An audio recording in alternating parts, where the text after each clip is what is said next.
Bharat America మధ్యంతర వాణిజ్య ఒప్పందం ఖరారు. భారత్పై 18% సుంకాలు తగ్గిస్తున్నట్లు అమెరికా ప్రకటన. వస్త్రాలు, ప్లాస్టిక్, రబ్బర్ ఉత్పత్తులకు గొప్ప అవకాశమన్న పీయూష్ గోయల్. ఎన్టీఆర్ జిల్లా నందిగామలో తప్పిన ఘోర ప్రమాదం. కంచుకచర్ల మండలం కీసర వద్ద ప్రైవేట్ ట్రావెల్ బస్సులో మంటలు. సురక్షితంగా కిందకు దిగి ప్రాణాలు కాపాడుకున్న 39 మంది ప్రయాణికులు.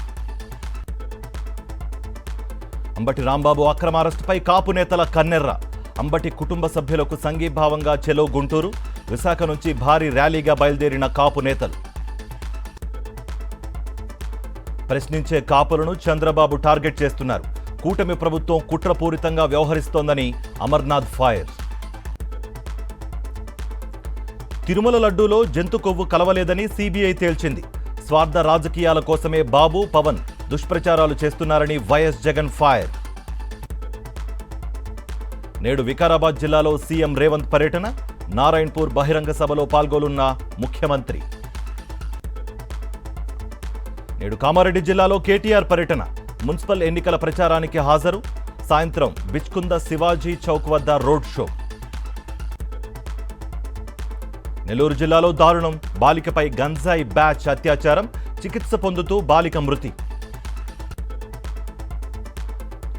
మార్చి 15 నుంచి వాహన్ పోర్టల్లోకి తెలంగాణ.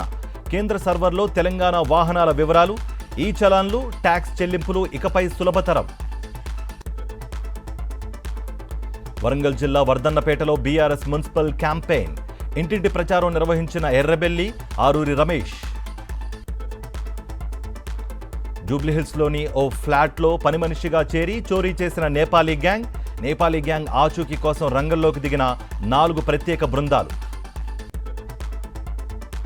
నేటి నుంచి దేశవ్యాప్తంగా గేట్ పరీక్షలు.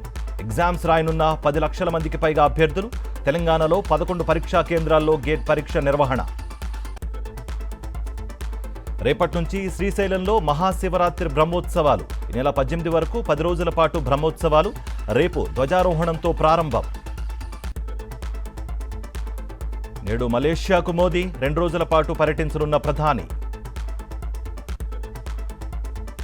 ఛత్తీస్గఢ్లో నేడు అమిత్ షా కీలక సమావేశం. భద్రతాపరమైన అంశాలపై డీజీపీలు, హోంశాఖ కార్యదర్శులతో మీటింగ్. దేశవ్యాప్తంగా నిలిచిన ఓలా, ఊబర్, ర్యాపిడో సేవలు. హైదరాబాద్లో ఉదయం నుంచే క్యాబ్లు, ఆటోలు బంద్. ప్రభుత్వం నిర్ణయించిన కనీస ఛార్జీలను అమలు చేయాలని డిమాండ్. ఇరాన్తో అణుచర్చల వేళ అమెరికా కీలక ప్రకటన. వెంటనే ఆ దేశాన్ని వీడాలని తమ పౌరులను హెచ్చరించిన అగ్రరాజ్యం. రష్యా సైనిక నిఘా అధికారిపై కాల్పులు. డెలివరీ బాయ్గా వచ్చి దాడి చేసిన దుండగుడు. నేటి నుంచి టీ20 ప్రపంచ కప్ పండుగ. ముంబై వాంఖడే స్టేడియంలో యుఎస్తో టీమిండియా ఫైట్. గాయంతో టీ20 ప్రపంచ కప్ నుంచి వైదొలిగిన హర్షిత్ రాణా.